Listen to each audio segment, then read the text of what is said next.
Welcome back, everybody, to the Triad of the Force podcast, a Puerto Rican podcast talking about Star Wars and other nerd related media. Welcome to our ACOLYTE Thursdays, not a creative name, but a name that encompasses what exactly we will be talking about.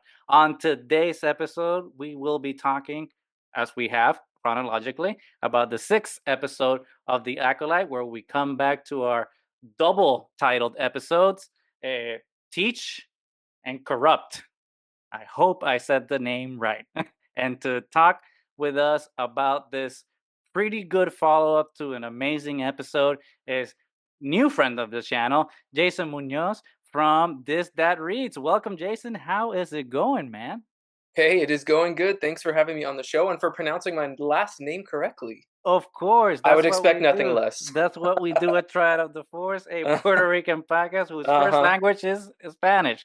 There So you it's go. it's always it always feels good to do that because, for example, with Soraya Cordova, we always see everyone say Yes. Cordova, and like she's not like from Jedi Fallen Order. It's Soraya Cordova, and it's just like it's always nice to put the accents where they In the go right places, yes. to put the squigglies over our ends and pronounce our names in the way that our language is supposed to do. So I one of appreciate those it. one of those little bits of representation that goes a long way, I think. So Definitely, definitely. it's goes without saying. No need to thank us. Uh, Uh, but yeah, no, it's great to have you, man. I know like we've been adjacent friends through the socials as we've followed each other on Instagram for a while, and obviously on Twitter, and now more constantly on Threads since we kind of hmm like have moved from that sinking ship. But we were very lucky to finally do it's one of those like post-COVID things. Like we are internet friends, and then finally we get to meet in person, and we were very very lucky not just to meet finally in person not too long ago, but meet in person in a pretty cool event. In a very cool way, yes. We were both invited and very lucky to have been to the Acolyte premiere in California, in Los Angeles, and we finally connected there. And we were able to hang out, meet at the hotel, be at the event, and then hang out afterwards. And it was, a great experience. It's always nice to meet uh, internet friends in the Yes. in the real world. So, how was that experience for you? Tell us a little bit about. Acolyte and being a Star Wars event and being with the Luminous authors. How Oh was that? man, it still feels surreal. Like, did that actually happen? Even you saying that, I was like, yes, we were there. Like that We happened, were. right? It feels like a weird dream that happened in like an alternate reality, but it was definitely an experience of a lifetime. I want to just take this time to like specifically thank you, Goose, for kind of like guiding me. Like I feel like you're the vet of these, No, situations. no. And I know I wasn't the only one who was their first time, but I was just like, I know someone. Please, like, let me like hang out with you and glom onto someone.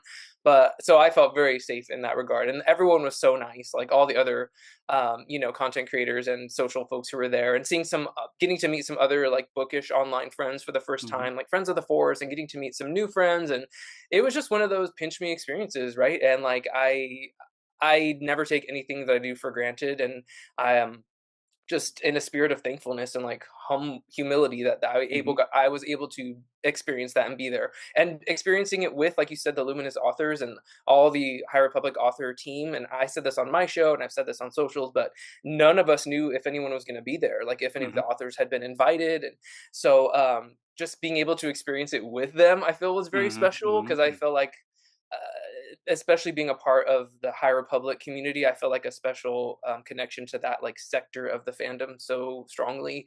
I felt like we got to experience it with them, Mhm. which I felt obviously that's a selfish thing to say on my part, No, but no, not at all. It's true. It's true. it felt like coming out of being able to be at Celebration and seeing what they experienced even at Celebration in London last year. It just felt like an extension of the community. Like it felt really cool, and I did not take it lightly that I was kind of representing some of those people in the fandom who weren't able to be there, or who didn't have that experience. So I felt very responsible, and but it was very cool. It was an experience of a lifetime. Yeah, it's one of those things that, like you said, it's you look back and you think, did it happen? And because it's still so surreal, Yeah. and it's one of those things that I never take for granted because you never know if it's going to happen, and if it does happen, you don't know if it's gonna happen again. So it's one of those Yeah, things where exactly. each one is kind of a it's just a unique experience, and Yeah. at this point, it's also kind of like a celebration thing, right? Celebration is great because you're there for Star Wars, and we Yes. all want to celebrate Star Wars and share our passion for this franchise that we love so much. But more so, I think at this point, it starts becoming more about the people that you're sharing it Yes. with, and it's one of 100%.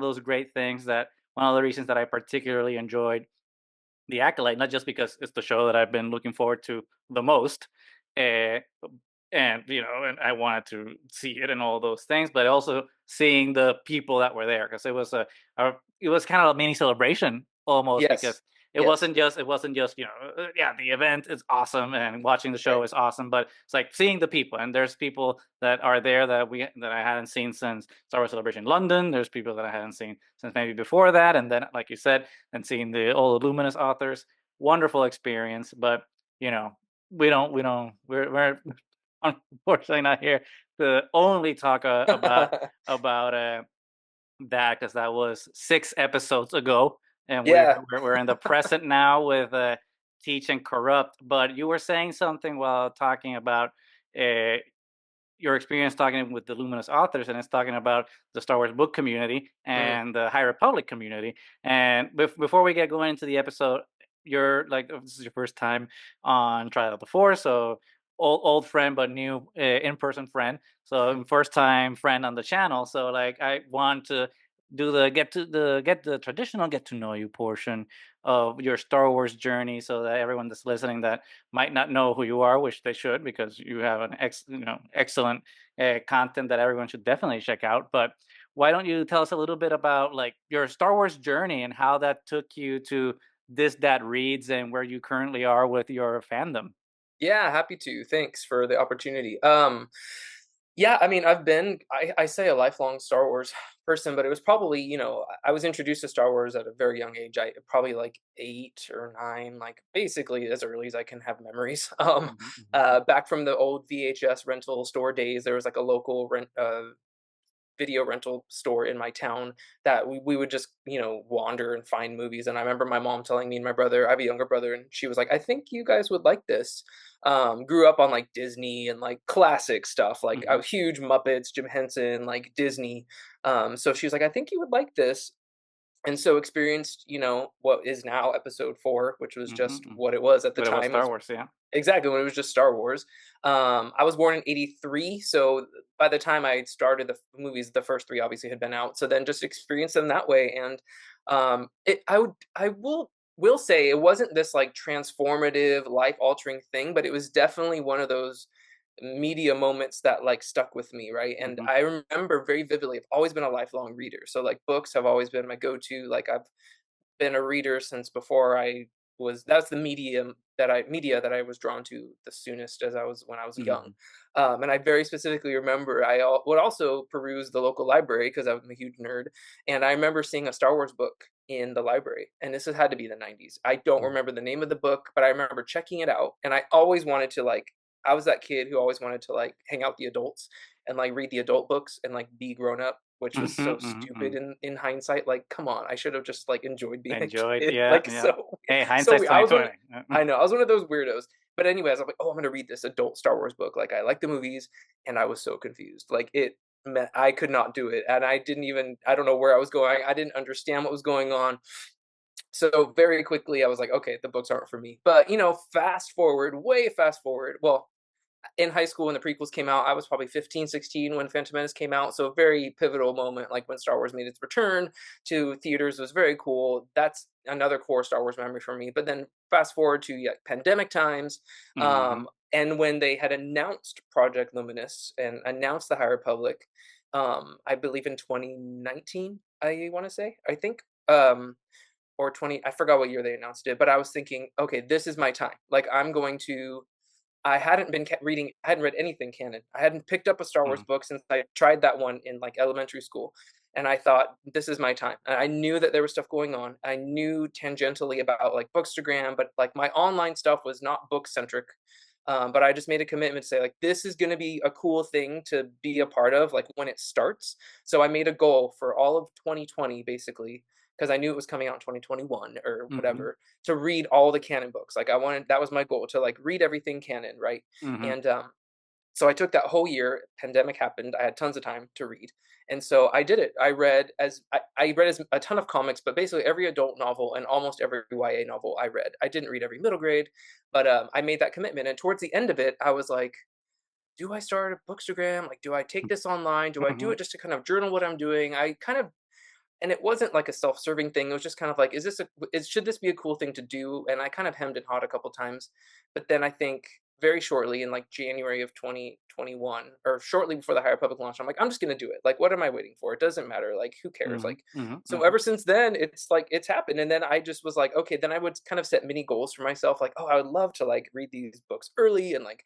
review them. I've always been a writer. I was an English major. Like, so I felt Mm-hmm. like, okay, I have some skills in my hobby that could like lend myself to this. If I could get like free books for just doing what I love, like Mm-hmm. that's kind of a bonus, right? That's the best, right? So it just kind of snowballed from there. And, cut to even a year after that, I kind of started my podcast. And it's just been this really cool hobby that like I don't make money off of, and I use all my free time to do it, and I jump on podcasts like this Mm-hmm. one.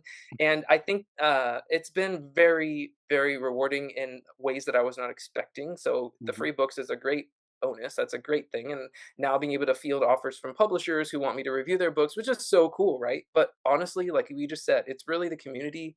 Going to Celebration the first time and being a part of this online space has afforded me opportunities that I didn't think I would ever get. Mm-hmm. Um, like being able to attend Star Wars Celebration for my buddy Fabio, who runs Tatooine Times, which is Mm-hmm. now a social channel. I got to kind of represent Tatooine Times as press, and so being able to, and I've made so many cool friends and like people like you, and people who now I consider my actual real life friends. Like Mm-hmm. that's been the coolest part of it for me, and just being a part of this really, and I've said it so many times, like I feel like the book sector of the fandom is my favorite. Like to me, it's just the best part of it. And I very much cherish the relationships I've made. And again, like you said, I don't take anything that I get to do for granted. And it's just been so fun. It's been honestly Mm-hmm. so fun, and I will continue to do it until it continues not to be. So Exactly. I as think long as I can do it and that's have the fun, point. that's really my goal. Yeah. And that's something that like Nanimo and I have always said when we started this podcast. Like this is about having fun. If it turns into something else, that's great. But it's first and foremost Yeah. about having fun and enjoying what we're doing. And the minute Yeah. it stops being that, it's not Yeah. worth doing anymore. Exactly. And And on a personal note, like I'm a dad, like my channel is This Dad Reads. Like my whole thing is about like I'm a working dad who I'm turning 41 in a few days. Like I'm an adult. Like I have adult responsibilities. Like I have Mhm, things on my plate that like take up time and that I really value to do, like raising a family, working, providing. But I also have passions, and like I'm very passionate about certain hobbies. And so I just want to try to represent the people out there who feel like they don't have time, or they feel like they don't have a friend, or they don't have the space to like engage with the things that really bring them that joy and that yeah, like yeah, yeah. childhood nostalgia. And so like it's been really cool being able to kind of feel like I'm encouraging people, like it's okay to like have these things that you can geek out on, and there's a place, a really cool, welcoming, genuinely cool online space to kind of interact with other people who might be in that same stage of life, or find themselves without a friend in real life to kind of talk about these things with. It's really interesting when you phrase it that way because it's the expectation in life sometimes, right? That you're kind of defined in a very binary way, right? Yes. It's either you're a parent or you're a person who's single or this or that. Or your When career is like the thing that that defines defines you. you, Yeah. and it's kind of like one of the things that this show is getting to with this whole concept of dark side, light side, binaries, Mhm. twins, and all those things. Like we're not defined with one aspect of Yes. our lives. We're Or one defined by expectation of you or something. multiple. Maybe it's a binary, or maybe like what I'm suspecting here, and we'll talk about it when Mhm. in the episode. Like maybe it's a triad of things Mm. because we'll see where my thoughts are with that. But yeah, we're an amalgamation of all those things. Mhm. So Definitely. so let's start going like right into episode 6, and it's I think it's a I didn't know exactly what to expect because episode 5 was so bombastic, right? In terms Wild, of wild. like the Yes. action and everything that happened, and it's the uh, the red wedding of Star Wars, Yeah, basically. the shock of And it, right? Like just the shock and like, yeah. the brutality, right? Because obviously Yes. Star Wars kills people left and right. If you've seen the Clone Wars, you know that Star Wars never shies away from killing uh, people. Yeah. But this one was a big shock because not Mhm. just did they kill the red shirts like everyone expected, but they killed the two characters that the whole fandom kind of latched onto Mhm. very quickly and Mhm. in brutal fashion, which I think was extremely efficient because one, it tells you that the stakes are high and Mhm. anyone is on the shopping block. But then two, and it's something I want to talk about with you right before we go too deep into the episode, it definitely connects to the High Republic books. Uh-huh. Because if you are anyone who has any passing knowledge of the High Republic community or have read the High Republic books, you know that the High Republic community and fans, we're gluttons for pain because ever since Light of the Jedi, it has just been torture and misery. And Mhm. Charles Soule and Kevin Scott have been feasting on our tears as we cry over all the fallen characters that we've Yeah. loved. So to see that ethos of murder and this mayhem and destruction be shown on screen for the acolytes is like, oh, okay, it is a High Republic show. Yeah. So with that, with episode 5 and now 6, do you feel that the setting of the acolyte in the High Republic fits the era? Because at first, when the show started, I'm just like, this is kind of lip Mhm. servicey. It's 100 years after the Yeah. events of the books that Mhm. of the Nile stuff that's happening in the occlusion zone. Blah blah. So is this really gonna thematically link to the books? So Yeah. after this episode, you say, okay, yes, we're firmly in High Republic pain. So how have you Yeah. felt as a book High Republic fan with Mhm. the representation that the show has done so far of this era? I will say if once episode 5 aired, there was a lot of jokes, right, and memes of the High Republic people being like, "Okay, now this is what it's like, guys. This Yeah. is what it's like being a High Republic fan." And The James Franco one, like, oh, first time? yeah, exactly. Like we are used to this. Mhm. And I'm gonna throw Claudia Gray's name out there too because I feel like she doesn't get True, it true, most true. because Fallen Fallen Star. Star, yeah. Orla Jareni, Um, still feel that one. and I've Yeah. heard Kevin Scott, I got your back somewhere out there. He's always like, Claudia does damage too. Why does everyone like always harp on me? Anyway, I will say though, I that's not the first thing I immediately like went to. Like it was funny and it was like kind of like silly to me, but I felt like episode 6 felt like the most High Republic in terms Mhm, of mhm, tone and like what the themes that are being explored out of all of them. And I do know there's a couple fans and friends who are kind of disappointed that it didn't feel more High Republic and feel more connected. But I think as this season is progressing and as the story is unfolding, um, I I always try to hold all of my judgments right until the entire season is over. So like mhm, I mhm, love mhm. talking about everything and obviously I'm going to theorize and think about things, but I think it's meant to feel separate in its own way, but I Mhm. think especially in like I said in episode 6, thematically I was like this feels like the High Republic. And we can dive into a little bit probably a little bit later. But I will say, you know, I do I wish there was more High Republic Easter eggs? Maybe. I don't that wasn't something I was expecting or I'm needing. Like I love that we saw the vectors, right? And then we saw the Mhm, light mhm. whip. So there's things there. But I remember some friends asking me like, okay, what am I looking out for? And I was like, not really much of anything. Like just watch it and enjoy it, you know? I mean, but to your point, I think it's been wise in how it's handled expectations for one, how the book community is coming to it, but Yeah. also excuse me, how the regs or the normies or whatever you want to call the people that aren't as passionate. Let's put it. I was going to say obsessed, but let's say passionate. As passionate as we are, coming from the outside, who just want to watch a Star Wars show, and I Yeah. think that it struck an extremely good balance A because thousand percent. it's like it's like the internet adage: if you know, you know. And if Yeah. you see the Yeah. the gold temple robes, Yes. then you know. If you see like the mission robes, you know, like you said, the vector, the Yeah. the High Republic sigil, which is, as Yes. people have noted, in transition towards Yep. the sigil from the prequel trilogy. Yes. Obviously, Vernestra's a big deal. So Right. there's been enough, I Yeah. think, to uh, satisfy the book Yeah. community.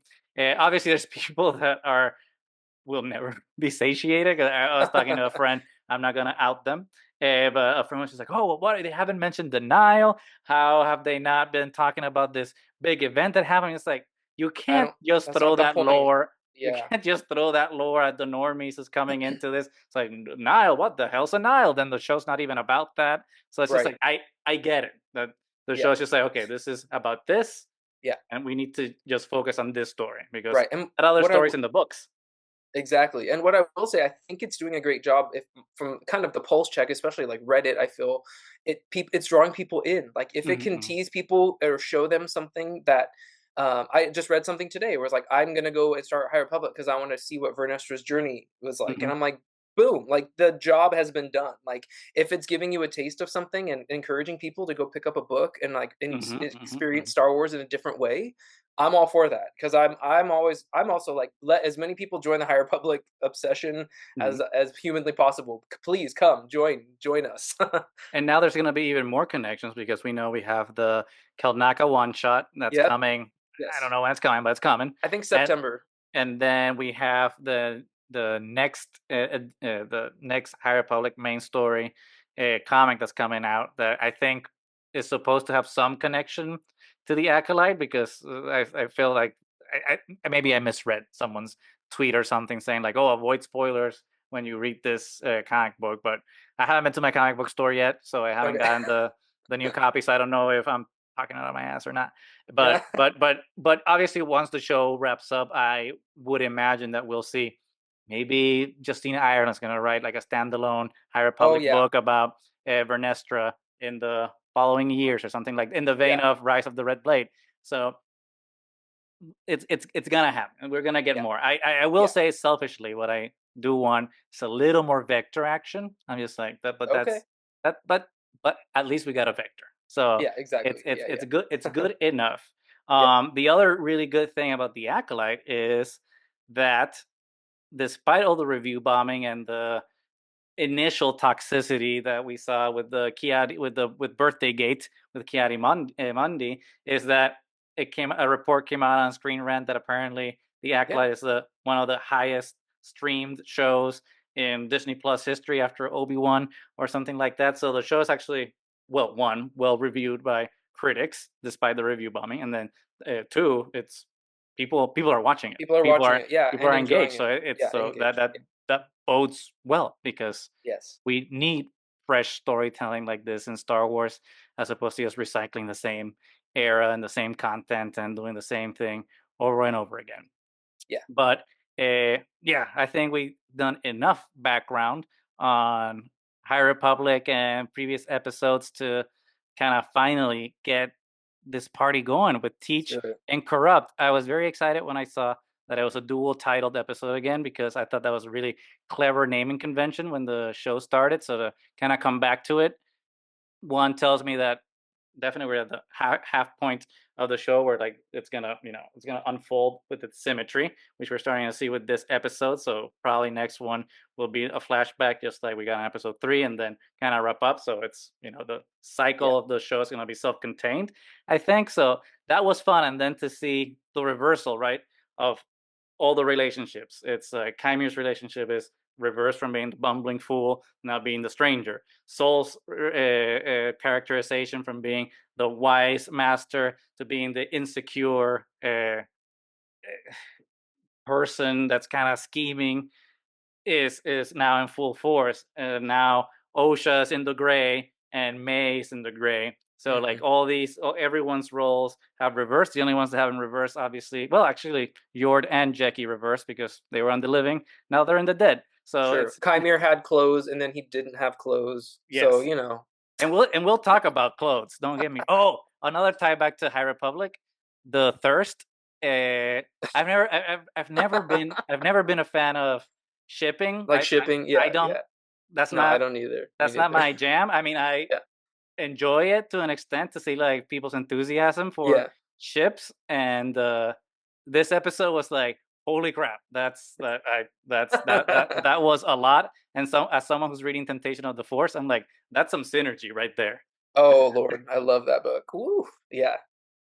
So yeah, let's get going with the thirst trap and Last Jedi coded episode that was oh my god, I forgot the title.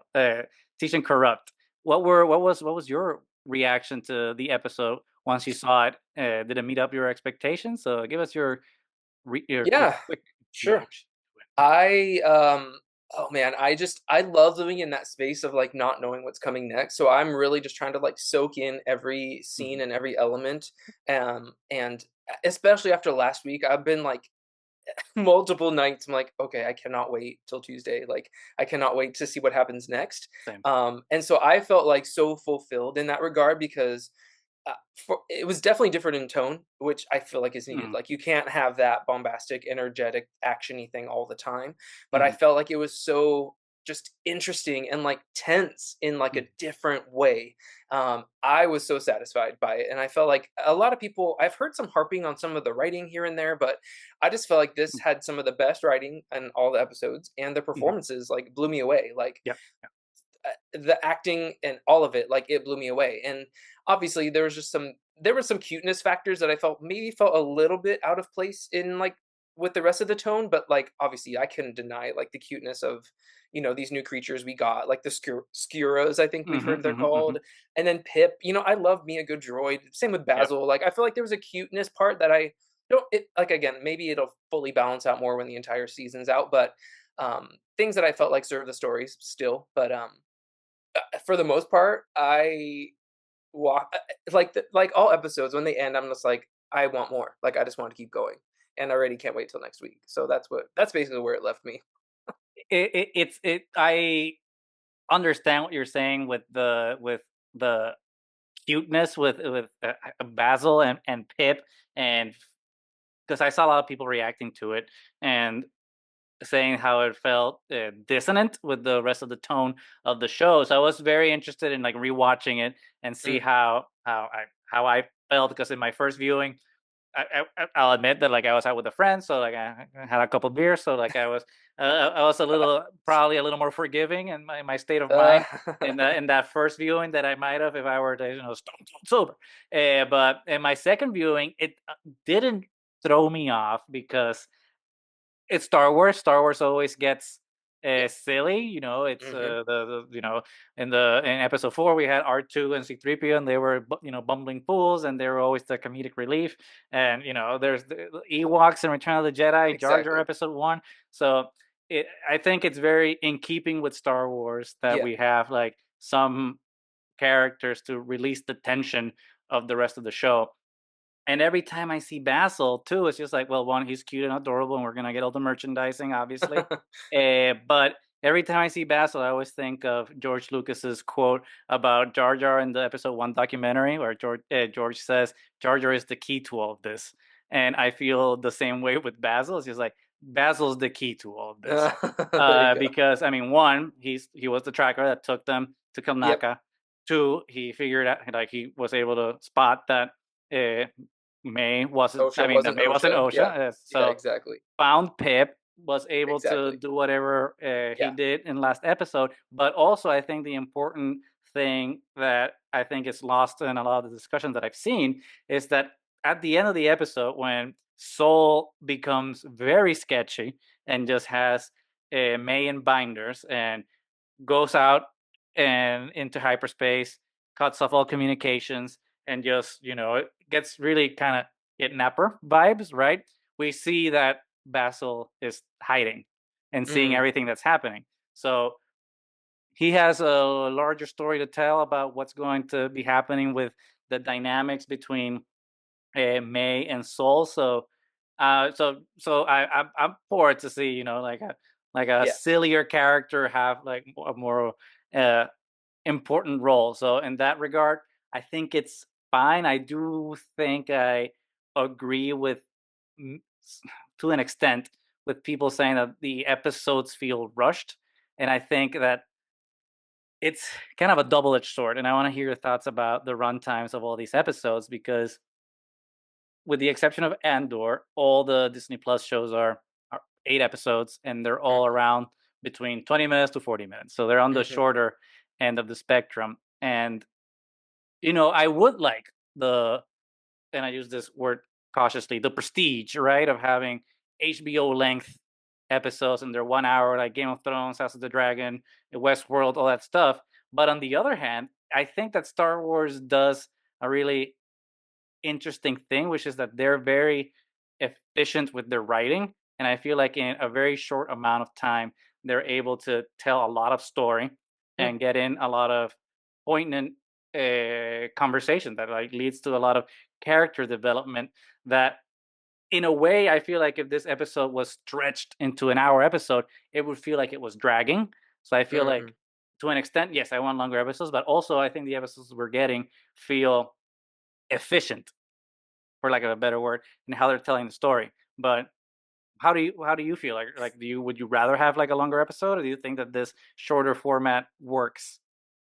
Um, I have problems with questions like this because it's like I unless we have the showrunners and the creators like in the room and talking to them, like it's real. I just leave it up to them, right? Like I'm just trusting that they're using this format to the best that they know how, right? And so I just want more. I don't know if I would wanted a longer episode. I just want to know what happens next. So like maybe I just can't wait till the next episode is what it is for me. And um uh the runtime thing, it is what it is. Like if it Mhm. to me, it's all about if you can tell the story in a shorter amount of time versus a longer amount of time, then why wouldn't you? So I agree. I think it's efficient, and I don't feel like the episodes have been lacking anything. And I just feel like if I'm going to creatively chime in on the production of the show, like that's not just really my place. Like I don't know. Mhm. Like I just kind of take it for what it is. And but I will say, if you want to engage with long form Star Wars content, read the books. They're very long. They'll take you a long time. There's That's other true. media out there, folks, that is longer. So sorry, Especially what plug was the in. name of the Last Ascendancy book? Is that one that Timothy Oh my Zahn gosh, yeah, it's wrote a beast. a beast for Yeah, that and final book? Shadow of the Sith by Adam Mhm. Christopher. Right, that was another That's a beast long one. too. So All anyway, the all the on my book is so Alphabet fast. Squadron ones Yeah, were long yeah. too. So I don't Anyway. disagree. Uh, and another, I think, and another thing, and I've talked about it before, so I don't want to like spend too much time on it. Is how the show just feels like a long movie, and Yes, how it does like a lot of the episodes are kind of like segue into the next one instead of yes, being like there's obviously the overarching narrative that ties the right, whole series together, as a show should, but the episodes don't feel as self-contained right. as maybe they could. I'm not saying should, because that's not what Leslie wanted. That's not what we're getting, Sure, and I think exactly. it's a Yes. totally valid thing. But I do think that there is something to be said about the show for people that are going to watch it once it all comes out. Is going to feel much more succinct, Mm, and it's going to be a better experience, I think, for the yes, for the yes, binge watchers than yes, for like us who are watching it right now. And I yeah, don't know if it's because of how the story is structured, if it's because of how people have gotten used to watching yeah, TV now with binge models, and just not thinking that because something's not resolved in this episode, it means that it's a plot hole. yeah, But exactly. I don't know. Yeah. How do you Serialized feel about storytelling. that? It's serialized storytelling, right? Like that's how Charles Dickens wrote. That's how many of his books were published. He would publish, chapters at a time in a newspaper that people would have to read and then be left waiting until the next part came out. Hmm. So I think it's intentional that we're supposed to feel like this. We're supposed to be experiencing it chapter by chapter like a book. And then when it's all done, you can see how everything ties together. You can go back and watch it all together at once. So if it was meant to be a story that was given to us all at once, that's how it would have been given to us, right? Who knows what executives made whatever decision for the release schedules or whatever. But having said that, again, I think that's the point of the show is to release it chapter by chapter. That's how I Hmm. like to think of it. I know that's how like the Mandalorian titles their Hmm. episodes as well. But to me, like the and again, it's so hard to judge an entire series after only watching 6 episodes because you Hmm. don't know Hmm. how everything ties together. So you don't judge a whole book after just reading half of it. Yeah, I think that's where it lands. It's serialized storytelling. Like it's meant Yeah. to keep you wondering, and it's a mystery. Like it's a Hmm. Hmm. mystery story. So like we're supposed to not know what's going on at the end of the day. And I think that's a good point because, like Leslie said, right, it's the onion, and we are right now unraveling the Yes. different layers of the onion. And right now, this episode definitely feels like we unrolled the first layer with episodes Yeah. 1 through 5, and now we're in the new Yes. one, because in a way, episode 6 is a reset of the whole show, right? Yeah. We had this bloodbath episode 5, but now everything is new. Like, the board is set in Yes. a completely new way. And I think that one of the really clever ways to exemplify that is the opening shot of the episode, where it's just the same one that Yeah. introduced us to Osha way back in episode 1, where like the camera with her sideways as she's sleeping, and Yes. then she wakes up from a dream and it just shifts with her, and we're reintroduced to this gray Osha in the same way that we were introduced to the white Osha from episode 1. So I thought that that whole sequence was so clever, because Star Wars has always been very transparent in being uh, symbolic, right, and how Mm. characters dress and how they're presented. And I think that it's very telling that in the last episode, when she had her civilian clothes or whatever George called them, that they were, white. She's clad in white and pure, Mhm. and in the light. And then now, when she wakes up with Mm. Kymir, an unknown planet, which, according to the interview with Leslie Hetland and Maggie, it's not ACOLYTE, which I thought it was. But we'll get to that later. Even though I don't care where things are, it's all fake. I just care about the character development. But yeah, she wakes up on this planet and she's wearing gray. And then May is in the ship and she was wearing dark clothes in her assassin outfit, but now she's wearing Osha's white clothes. So like their reversals in the force are happening as the stories are changing. Wardrobe Soul had like the clean temple and mission robes, but now they're tattered, just like his Tarnished. Yeah. psyche is Mhm. tattered. And I think Yes. the also interesting thing, and I want to hear your thoughts about this whole sequencing and see if I'm reading too much into it, but more interesting for me was not just, because they did that with Luke, they did that with Ray. It's kind of a staple with Star Wars at this point. But I think Kymir was even more interesting in terms of his wardrobe. One, because we just see him in his Darth Guns uh, cloak, all clad in black, and then obviously we get the thirst trap moment when he disrobes, to put it gently, and then cleanses himself in water, which obviously characters bathing in pristine waters is very symbolic of, baptisms and Mhm. cleansing your sins and all these things. And it's telling because he's naked, he's vulnerable, and Mhm. Osha is also vulnerable, but because she's conflicted with her emotions. But then when he comes out, he doesn't wear his black robes. He wears Mhm. white robes, but with Mhm. black pants. So like they're both in the gray, but in different ways. Where Osha's kind of like balanced in how the light and dark are melded. Kymir's like in that stark contrast. It's white or black. He's very binary, and Osha is very blended. So, what do you think of that? Like, how did you react to like that introduction, and like how characters' roles are not just exemplified with like where they are in the story, but also how their wardrobe reflects their inner conflict?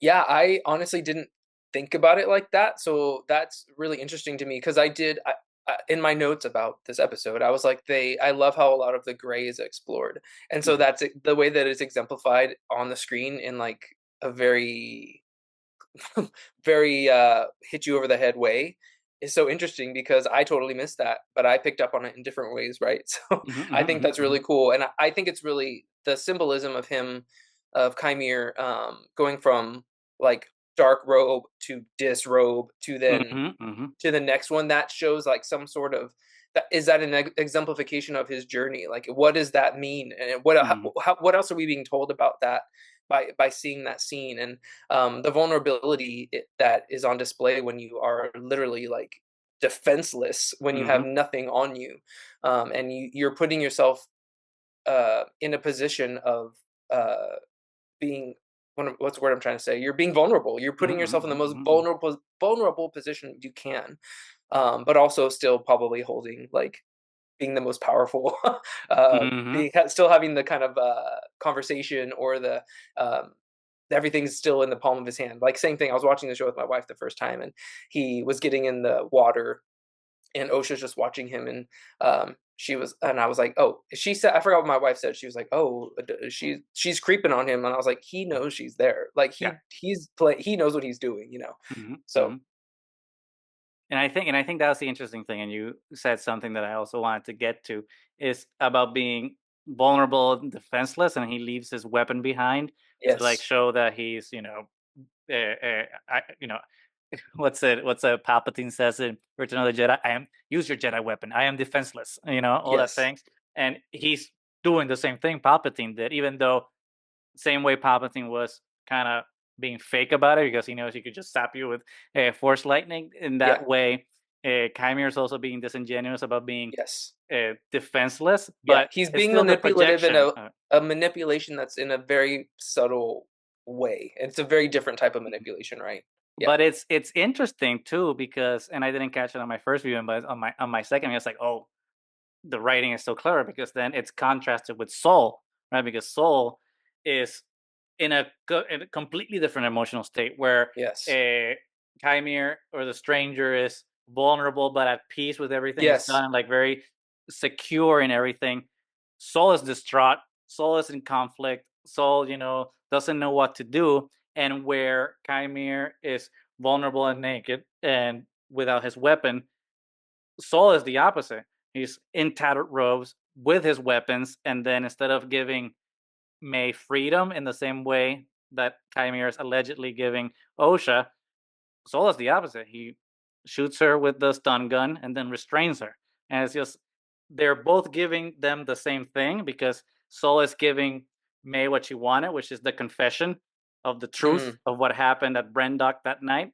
And then Chimera is giving Osha what she wants, which is kind of the freedom to feel what she wants to feel, but is too guilty to feel. But they both approach it like in completely different situations. And yeah. Chimera is doing it the way you think a Jedi would, but then Soul is doing it the way you think the Sith would. So, Yeah.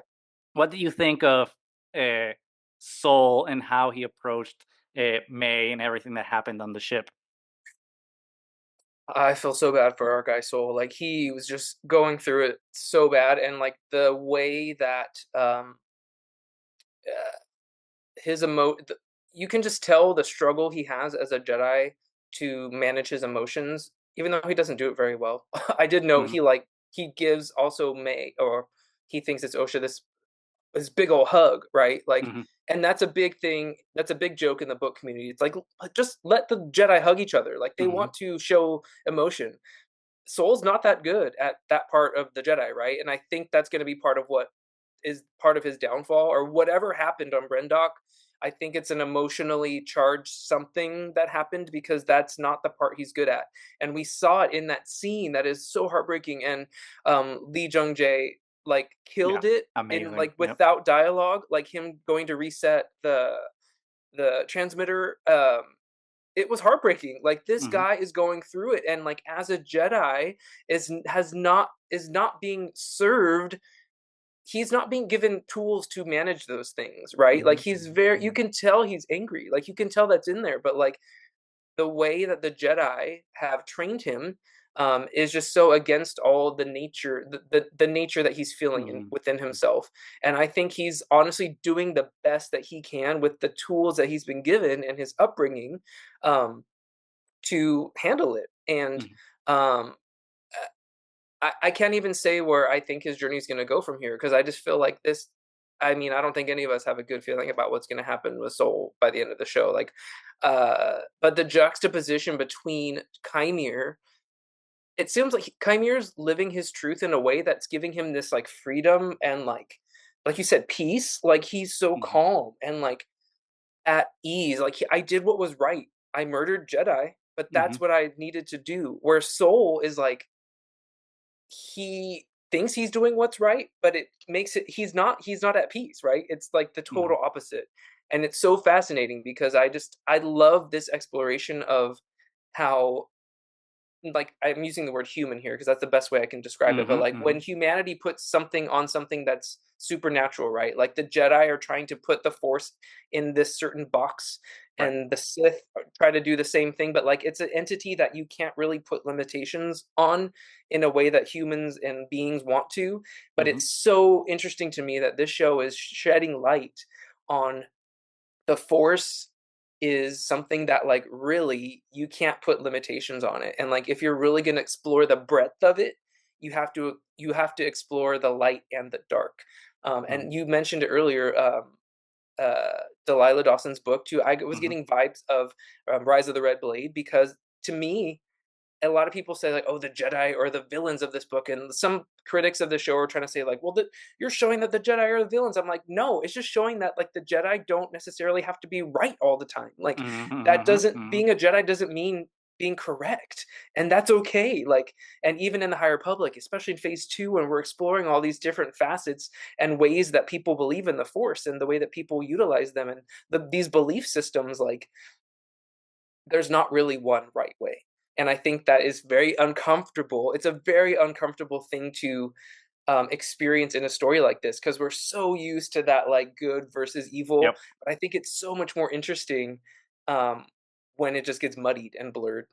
Yeah, it's one of those things that I think it's really clever because, you know, one of the strengths of the original trilogy is that it's very simple, and I don't mean simple in a derogatory sense. It's just like the set out to tell a very black and Yes. white story of good versus evil, and that's Hmm. great, entertaining. We love those movies, and they're Hmm. amazing. And while the prequels gave us more complexity in terms of, the real world mechanics of politics and what happens when inward out in groups, Hmm. out groups, all that complexity that's subtext, it still doesn't deconstruct, right, a lot of the mythic ideas that George established in the original trilogy.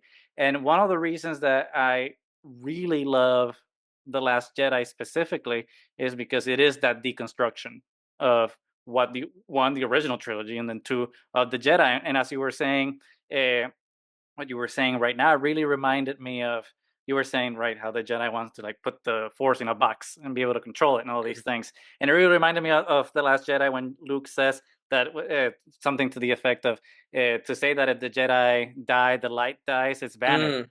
and all those Hmm. things. And I'm just Yes. like, oh man, and it's great because it's the exploration of what does it mean to be on the light side, what does it mean Mm. to be a Jedi, and Hmm. ultimately it's very, postmodern Yes. in a way, because Last Jedi doesn't reach a conclusion with that deconstruction, and then Rise of Skywalker does away with all of it. But that's beside the point. And I think that Acolyte is doing a very similar thing. I mean, Yeah. and Leslie said it in the interview that was published today on Collider, that it was a purposeful decision to make this unknown planet look like ahch-to. And Mm. a lot of the things that are happening with Chimere and Osha in the unknown planet, which might be ahch-to, might be that Sith planet that the nerds that read Wikipedia were saying on Twitter. I frankly don't care. Is kind of the reverse of Luke and Rey, but being Rey and Kylo, and obviously it's very directly coded to them because we have Kylo's theme that's showing up. So, Mm. uh, yeah, we're deconstructing those myths in the Acolyte, but how do you feel about then the deconstruction that Chimera is doing of the Jedi in this Acto coded planet, and what that relationship means between him being maybe a Sith and maybe a Knight of Ren? Uh, I'm just like, I don't know. That's my answer. Um, I mean, because the way that you asked that, he's like deconstructing the Jedi, but then also like I feel like we're also set up to like we have these notions of who we think Chimera is, and we're Hmm. theorizing about who maybe he could be. But I feel like what we've been given up till this point is actually not that much. Like we don't know. There's still a lot of unknowns, Hmm. right? But we did find out a lot of things in this episode, if he's telling the truth, Hmm. that I feel are almost more interesting than him just coming from a Sith or coming from, Hmm. Hmm. because if he is to be believed, he was a Jedi at one point, and his master, he didn't even say it. It was Osha, or it was Osha's words. She implied that it was a master, and he didn't tell her He it didn't wasn't. reply. Yep. He didn't say it wasn't, but it's strongly implied that his master cast him off. That's his version of events. And so to me, that just makes his story all the more interesting. Hmm. And it makes it more interesting than just being, oh, he's a Sith, oh, he's a Knight of Ren. Like, if those things still are true, that's Hmm. still, the both can be true. But now Hmm. his Hmm. story just opened up in a more interesting way to me, and makes his trajectory, about what he's actually trying to do, like, more intriguing and fun, honestly, for me. Yeah, especially because how it's framed with how he answers all the questions, right? Because Yes. he's not, he hasn't, of Soul and Chimere. Chimere is far more truthful at this Oh my point. gosh, yes, he's being honest, like, Yeah. which Soul is not telling the story, and we're all chomping at the bit.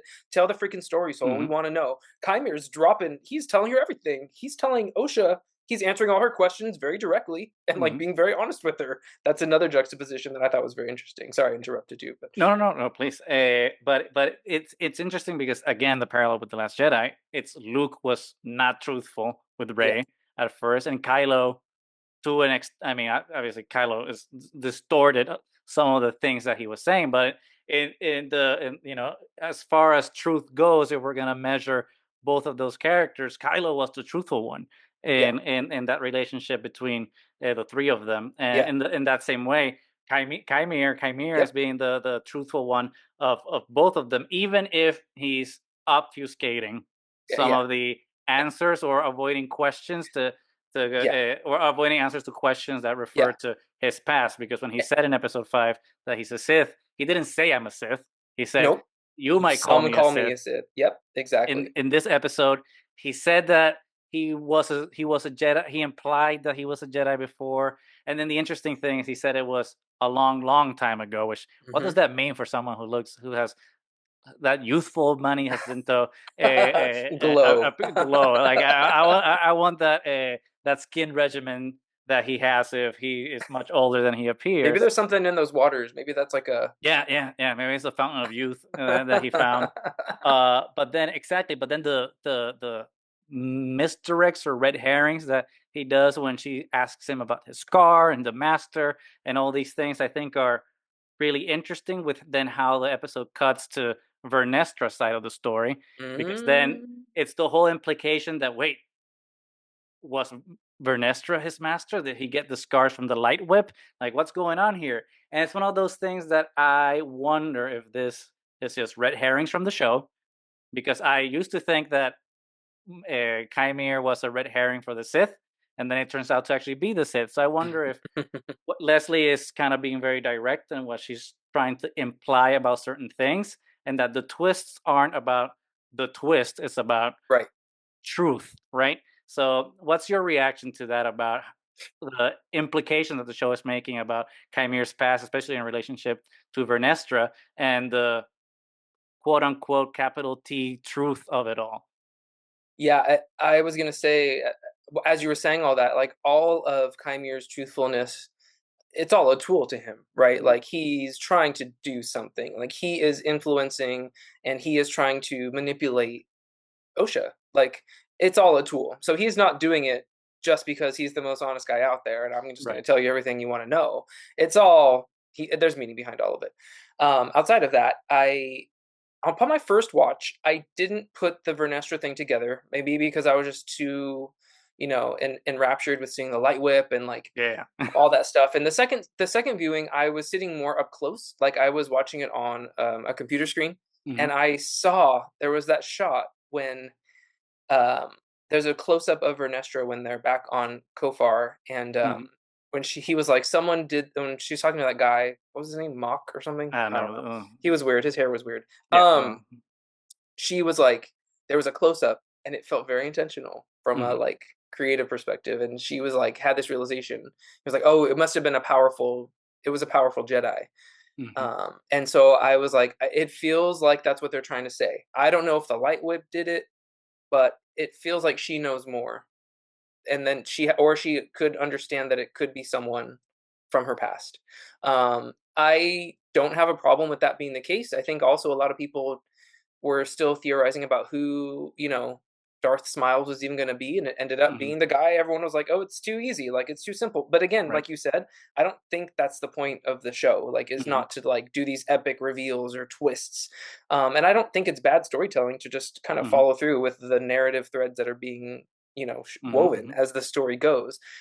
I will say, I'm intrigued by what that could be with Vernestra's involvement. It would make me very sad if Vernestra's path has gone down. I don't think Vernestra has gone down like a dark path, or I hope that's not the case, because just knowing who she's been from the High Republic, and I Hmm. guess that's just would be my hope for the character, is that there's still some sort of redemption, or some sort of, okay, there has to be some sort of explanation about what went on here. And obviously this show has been a lot about perspectives and Hmm. points of view, so like I just would want to hear what the point of view of Ernestra, like what happened with Chimere. And I would want to believe that it was, she did her best and made her best decision. Obviously we're seeing very clearly, and Hmm. I know more than other, well, the Jedi aren't perfect, nobody's perfect. Hmm. um Maybe she made some sort of mistake with him in the past that has caused him to be who he is. And so I'm just, again, intrigued to find out what that actually is and what it means. And I'm glad you talked about Vernestra in the way you did, because you made sure that I didn't ask you what I was going to ask you, which is how do you feel about the characterization of Vernestra from books to screen? You covered it, so we don't need to cover it. But I'm glad we're at Vernestra finally, because remember at the beginning when we were talking about the three trees and everything. And I think that the three trees for me were transformative in how I started viewing the show, Mm, because the show for me has been right once I saw that scene specifically, and then what happened to Jackie with the three stabs, like my mind changed completely about how I'm viewing the show. Because mm, up until that point, I think that, I mean, I don't want to talk for everybody, and correct me if I'm wrong about my perception about how everyone has been watching the show so far. It's been about the binary, right? The duality of light and dark. And it's been very strictly about these 2 points of view and those two characters. And once episode 5 rolled in, I was just like, it's not about 2 points of view, it's about three. Because like everything in the show so far has been, if you look at it like structure with this the triad of storytelling, like especially like episode 5, you looked at it, everything was grouped in threes. Like three Jedi have been murdered, three Jedi that our protagonists are going to look for Kelnaka. At this point, it's just like Jackie's dead, George's dead, and now Saul has been, like his character's being assassinated. So it's May and Osha, but then like they have like their trifecta of like either being with Chimere or being with Saul. So it's like always like these three elements that are always in orbit around each other. And right now this episode, so yeah, is the reversal of the role between Osha and May in the light and the dark, but also is Vernestra all of a sudden coming in to finish that trinity, right, of the story, which is like the key element, which I don't know like how it's gonna pay off in terms of what it is, but for me it just means that like yeah, we're in these two paths that are about POV leading into like yeah, you need your point of view, you need someone else's point of view, you need the light, you need the dark, but then you need that third moment, mhm, which is truth, whatever that means, and balance, right? So like that's mhm. like that trinity that I think is gonna happen at the end, which is the sleeper third aspect of the show that I feel people just, and maybe it's just me trying to shoehorn this in, because that whole image of the three trees being cut down and then Jackie being stabbed 3 times was like so impactful. And it's like that cannot be an accident.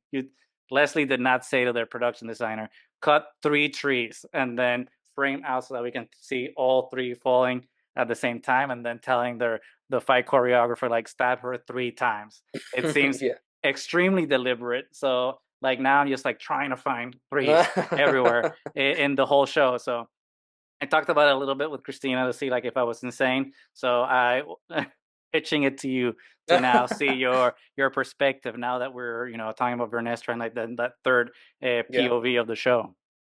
Yeah, I don't hate it. I mean, it's not something that popped to my mind, upon first watch, but I mean, you put up a very passionate argument, so I'm not gonna disagree with you. How about Thank you, that? thank I will say too, like I am glad that I think I was maybe, and I don't want to speak for anyone else either, but it felt like Vernestra's inclusion here up until this point had seemed kind of like, what's her role? Like she's barely in Right. it. Like there's some, like okay, there's a higher public connection, but she's not really doing anything. Hmm, hmm. Obviously, she's trying to hide things from the High Council, and there's some like questions about some things there. But especially after this episode, I'm like, oh, she is involved somehow, and I think I'm excited because I just want her to be prominent, and Yeah. I think a lot of people are clamoring for content with her. So I'm glad that her role isn't just relegated to some Jedi Master who's back on Coruscant, like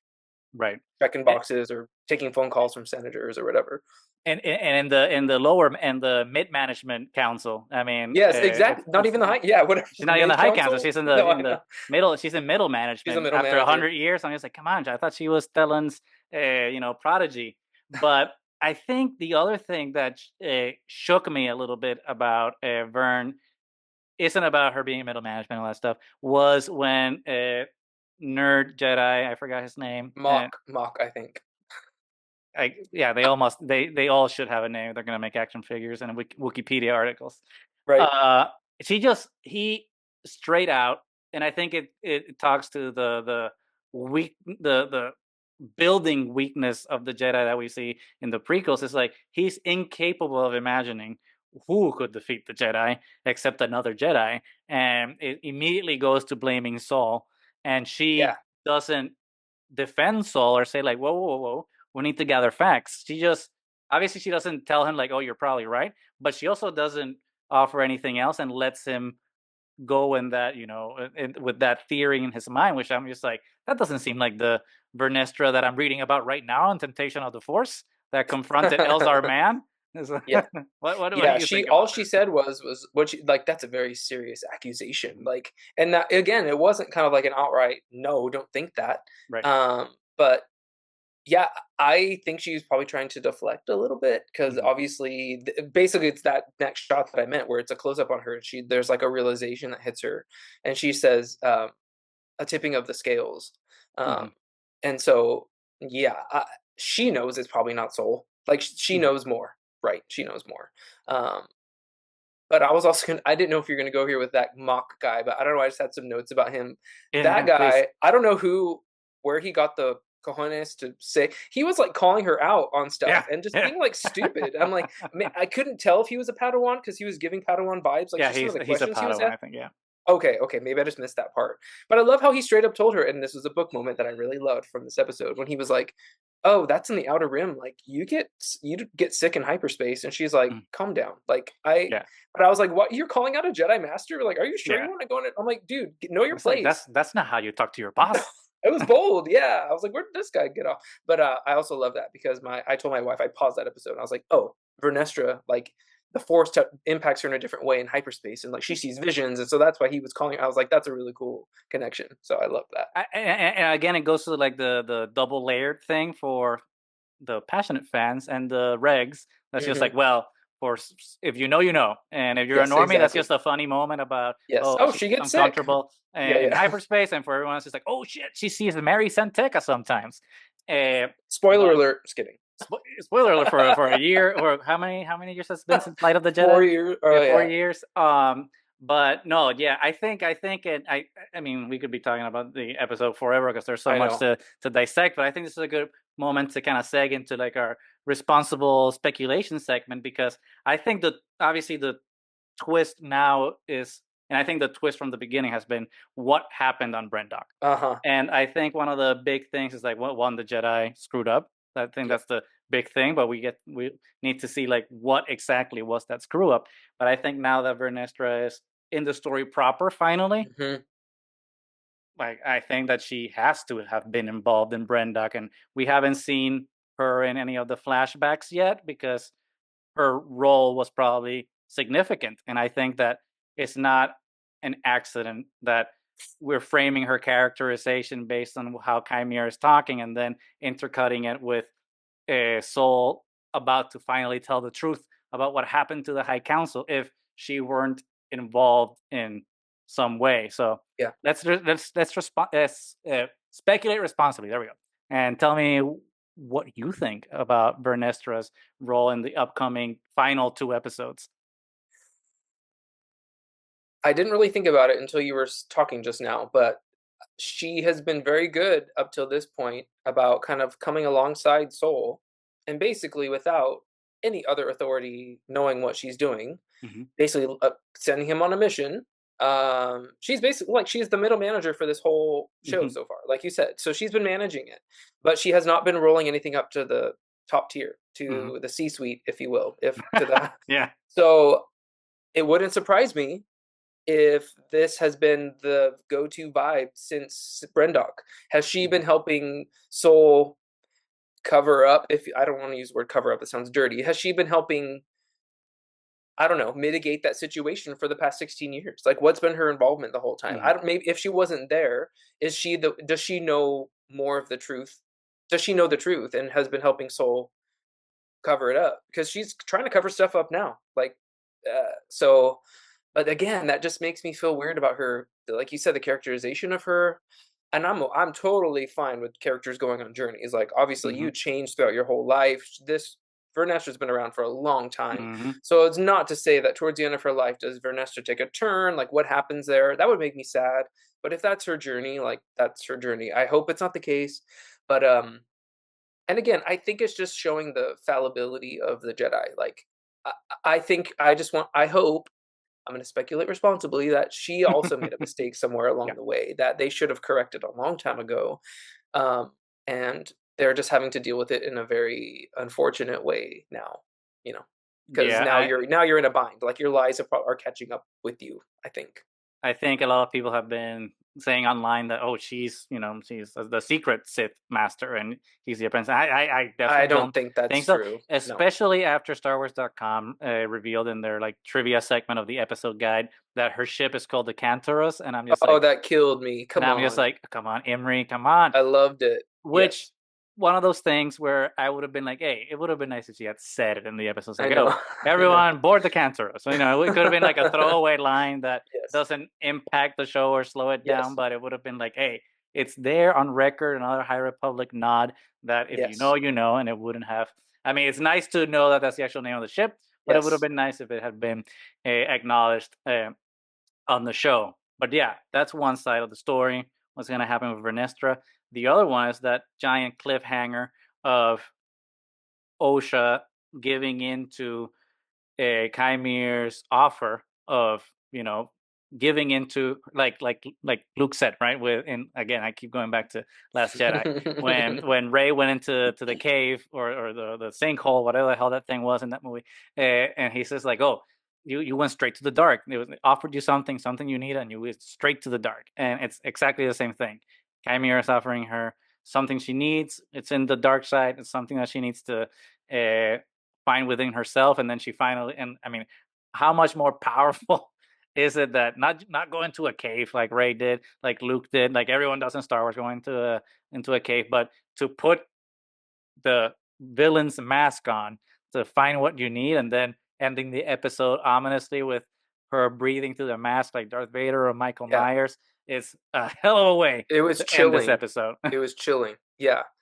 And that shot, that straight on shot of her, just it was just her face straight on. And I Mhm, was like, that was so uncomfortable for me mhm, to like mhm, see her that way, not went from our perspective, and then it goes to the interior of her helmet. mhm, That mhm, was like it felt uncomfortable for me, and I don't know if we're probably meant to feel that way. And same thing, I keep talking about my wife's perspective. She loves Star Wars, she watches it with me, but she doesn't read anything. So a lot of stuff that she points out, I'm like, okay, that's probably what a lot of people are thinking. mhm, But she was like, oh, I don't want her to do that. Like I don't want her to go to the dark side, and I feel like we've been set up.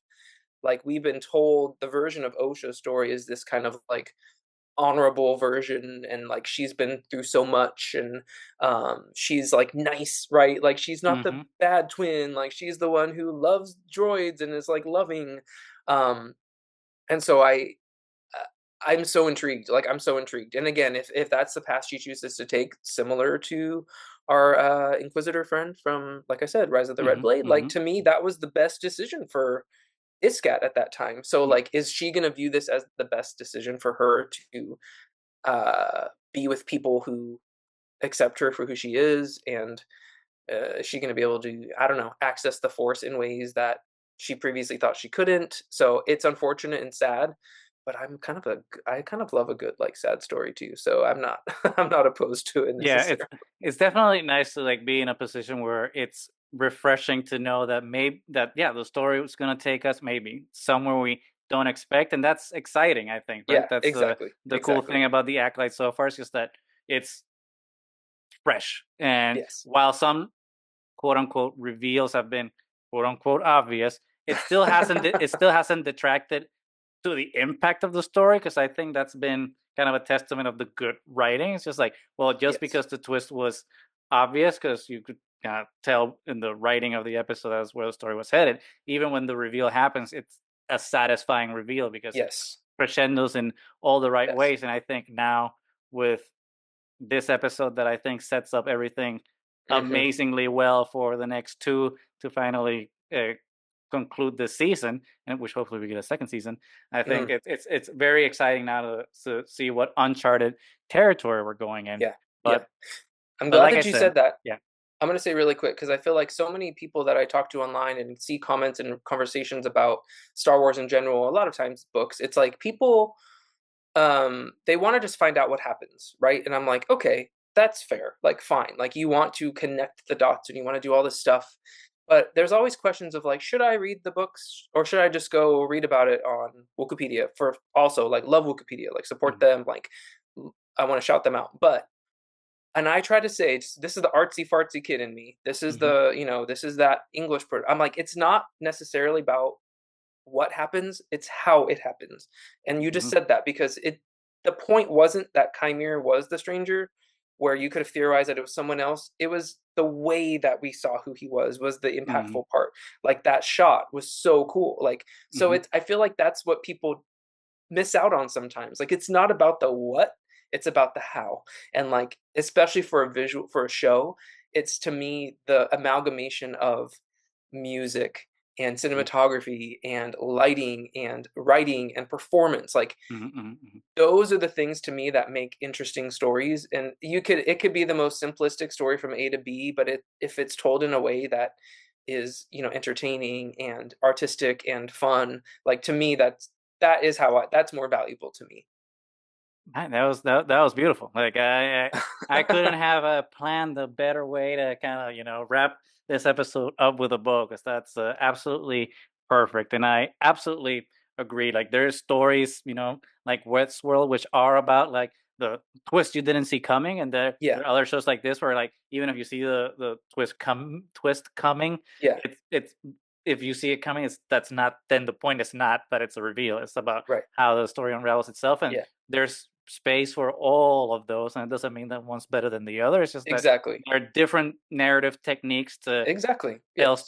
tell stories that are just about us, man. Like this isn't really about Chiarimondi's birthday. It's not about fire in space. It's not about uh, Thank you. Yes. slowing down Yes. a lightsaber battle, see like how someone dodged something. It's really Yes. about like us, right? Because it's Osha and May's story.